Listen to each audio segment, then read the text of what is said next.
Welcome guys to Viral News Malaysia. Pada pagi ini 15 bulan Disember 2025, tinggal lagi seminggu lebih sebelum kita menyambut Hari Christmas ataupun Hari Christmas. Tak ada ataupun Hari Christmas. Ya, Hari Christmas. Okey, perayaan Hari Christmas. Ada orang katakan bahawa Hari Natal, tapi kita mengatakannya Hari Christmas. Baik.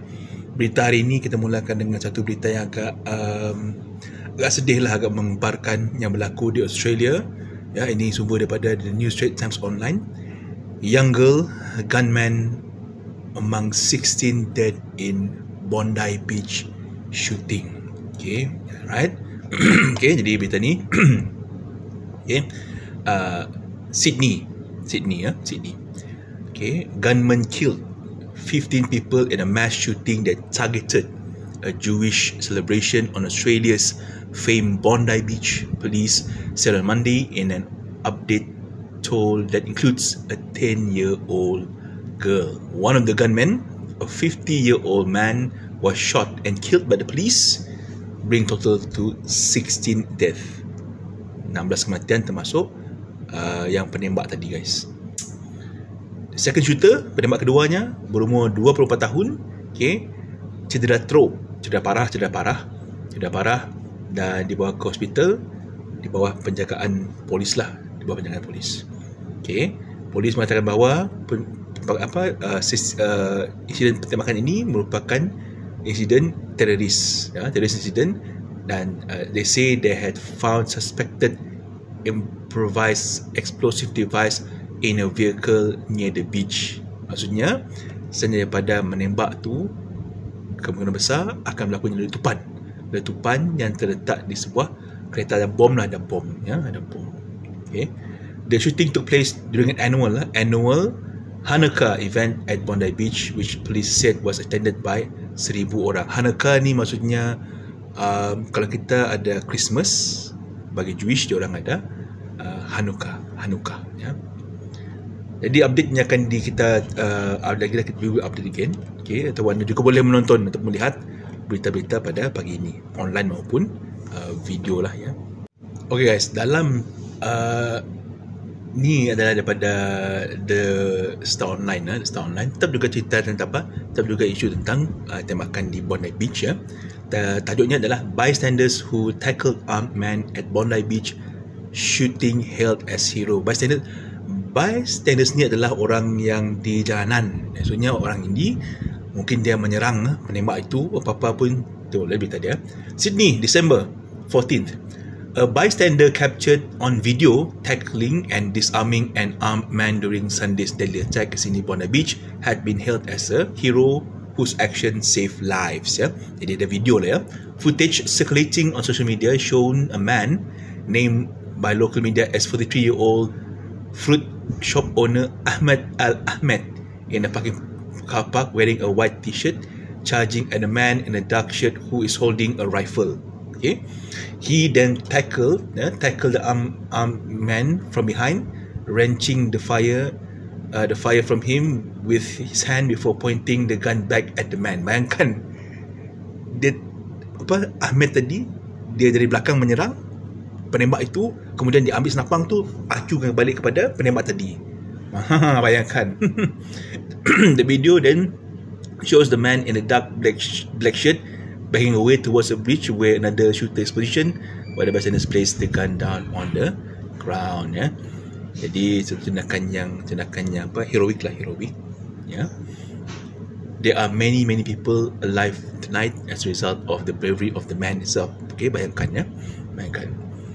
One suspected gunman was killed, another one was critically conditioned following the shooting at the beach event marking the Jewish holiday of Hanukkah. Okay, right? So inilah dia, bravery. Okay, these Australians are heroes and their bravery have saved lives, dikatakan oleh Prime Minister Anthony Albanese. Praise the action of the Australians. Okay, right? Itu dia tindakan heroik, memang heroik, tapi kalau boleh kita kena be careful lah, walaupun nampaknya heroik. Okay, nampaknya heroik tapi kena berhati-hati. Mungkin bernasib baik bahawa lelaki ini tadi, Ahmad tadi, pada posisi yang betul untuk menyerang penembak tadi, untuk serang dari belakang dan mengambil senjata itu, diacukan balik kepada penembak tadi. Okay. Dan mungkin benda tu akan reverse. Jadi kita kena berhati-hati lah, kerana kita tak boleh mengambil situasi ini sebagai senang sambil lewat lah, guys ya.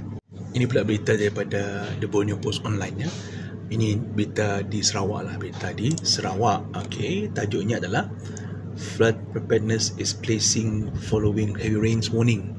Say Nancy ya, di Kuching. Preparation are to deal with possible flooding following the heavy rain warning recently issued by the Malaysian Meteorological Department, Met Malaysia, are in place and pose no issue, kata Ministry of Women, Family and Community Development Datuk Seri Nancy Shukri ya, dalam program Ceria Kasih dan Sumbangan Back to School Sesi Persekolahan 2026 Anjuran Yayasan Pendidikan Negara YKN di Hikmah Exchange Event Center di Kuching pada hari Ahad tadi ya. Dia kata macam ni ya, preparation no issue, God willing, it is not that we are being arrogant about it, but everything has already been instructed to be on standby. Apa pun Sarawak dah ready untuk apa-apa situasi berlakulah sewaktu musim tenggujuh ini. We are ready, kita ready lah ya. Kita ready, okay. Baik.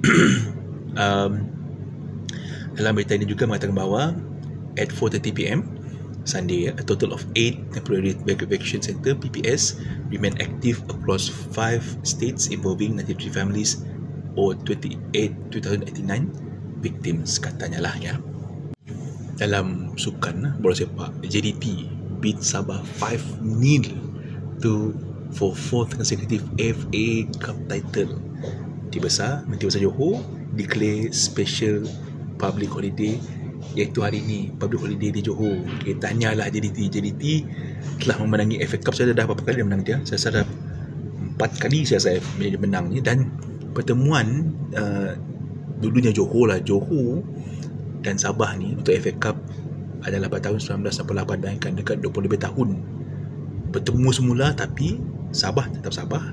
Ini adalah JDT, bukannya Johor yang dululah, bukan, ini adalah JDT ya. So Kuala Lumpur, Yolanda Azim, JDT make history to becoming the first team to win FA Cup untuk 4 kali berturut-turut after crushing Sabah 5-0 di Stadium Bukit Jalil. Okay, bayangkan. Tapi of course lah, Sabah bermain dengan 11 orang Sabah bermain dengan 10 orang kerana ada pemainnya menerima kad kuning yang kedua. Okay, now the Southern Tigers double their advantage 20th minute after Rowilson Batwil turned the ball into his own net before Jairo De Silva struck 3 minutes later to send JDT in the break with a 3-0 cushion. Okay, right. Sabah bad comes to worse when midfielder Miguel Cufuentes was shown red card after just 5 minutes after restart. Red card, maksudnya dia kena dua kali kad kuning. JDT ini bermaksud bahawa JDT menang 4 kali piala FA. Jadi Menteri Besar Datuk On Hafiz Ghazi declare Monday, hari ini, cuti umum untuk Johor. Tahniah Johor, tak pergi sekolah, tak pergi kerja, semua cuti. Tahniah Johor, JDT tahniah. Dan untuk mengakhiri what is in the Viral News Malaysia, tersasul sikit dia. Mengakhirinya adalah berita ini, badminton gagal capai sasaran, Rexy Manyaki sedia letak jawatan. Okay, right, di Bangkok lah. Pengarah kejurulatihan bergu negara Rexy Manyaki menyatakan kesediaannya untuk memikul tanggungjawab penuh termasuk meletak jawatan susulan kegagalan skuad badminton negara, khususnya dalam acara bergu di Sukan Si Thailand. Malaysia gagal. Okay, kali kem badminton negara menamatkan kempen Malaysia ini dengan hanya 1 emas, 2 perak, 6 gangsa, jauh daripada sasaran asal iaitu 4 emas ditetapkan oleh PAM. Apapun, we tried our best, dan itulah untuk kita punya Viral News Malaysia kali ini. Guys, jumpa lagi esok. Thank you, bye.